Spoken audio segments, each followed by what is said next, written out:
Whether you find your paintings are too generic, too bold, too boring, I'm going to show you a quick and easy way to transform them. And this is going to be especially helpful to add a deep, mysterious, moody, and elegant vibe to a painting. And if this is not your first time here, you know that I love to experiment and try new things. And recently, I realized that it doesn't take much to change how our paintings can look and feel. And I did that previously with water-soluble graphite pencils. So I started digging deeper and I came across watercolors that look just like graphite as well. Daniel Smith has one of these, and I'm trying the one from Schmincke today, and it's called Graphite Gray. Its color looks very similar to the water-soluble pencils I tried before, just a lot smoother and easier to work with because it's watercolor paint in a tube or a pan. So if you're not into pencils, it will be a great alternative. And this Schmincke Graphite Gray color is labeled as opaque, so it's easy to get a very dark value and almost pure, but also light and more transparent ones as you add more and more water. And we could argue we might as well work with Payne's gray or any other gray color. But I can tell you from previous experiments that graphite looks unique, more subtle and magical in a way. And with all the experiments I've conducted with graphite lately, I found that the best technique to transform a full watercolor painting goes something like this. So first, make sure to pick bold colors for your project.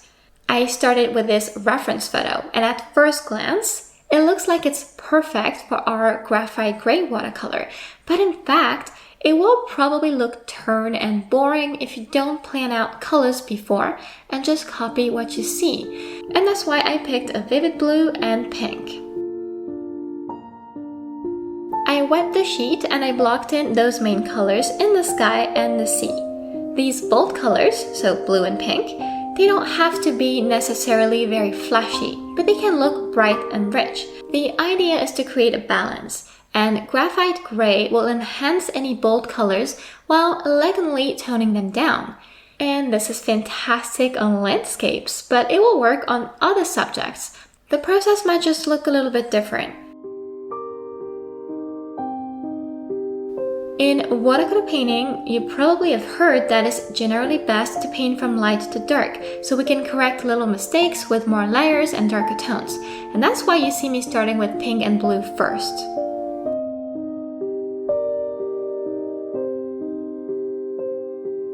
As you can see, I enhanced this first layer with a second one because I really like to add more vibrancy and to correct small mistakes, or to improve some things. I wanted to paint the mountains on wet, so I did add some of my graphite gray in the mix, just so they pop a bit more against the fresh, bright background. And also because I know that if I start to add this key color into my painting, but just slightly, it will help tie in all the colors and all parts of the painting together in the end. So whenever you can, try and include all colors in more or less areas of a painting, even if it's just a little bit.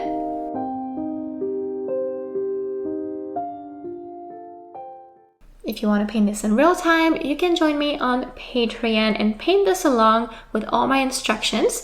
This tutorial will be up in August, and I'll add a link to my Patreon in the description of this video. On such a piece with fresh colors I want to preserve partially, I decided it would be better to start transforming the painting before getting to all the details and adding all the darker tones, because there's no risk of reactivating colors that could muddy the whole thing. And now watch this. We have this beautiful but also very bright background.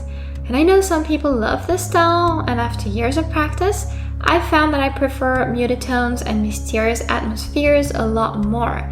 So when you add the paint, and I like to keep it around the edges more, suddenly the bold colors are toned down and the atmosphere changes completely.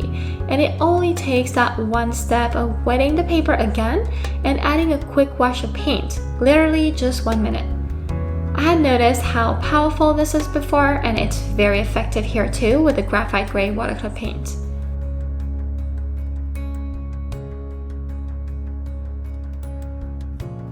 And if you think this is too turned, remember that we need to add the boats, and that's where you want to play it smart, because the boats are the focus of the landscape. And we have this darker background now, so we would want to pick a color that stands out and really pops.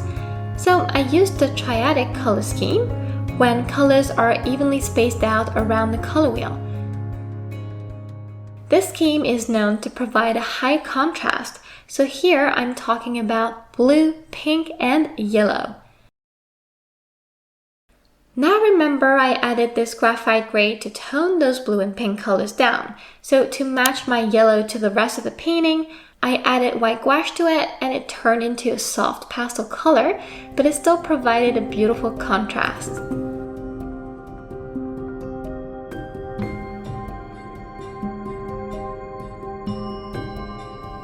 This technique helps keep the vibe from the original photo, a serene landscape. I even heard the term soothing when I showed it to my family. We could imagine the same painting with blue, pink, and yellow alone. Same, but also very different.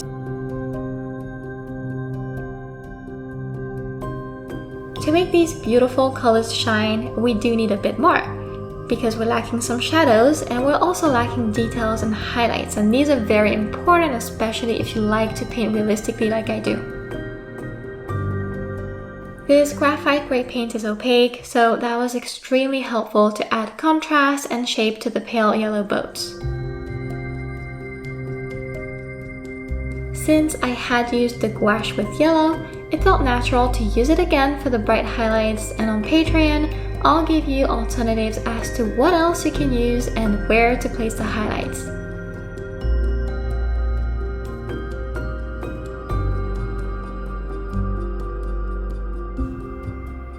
And now if you enjoyed this video, this one is going to help you better understand how to pick great colors for your paintings. And I'll link all other useful videos, resources, and supplies in the description so you don't have to look for them. Thank you so much for watching and see you next time.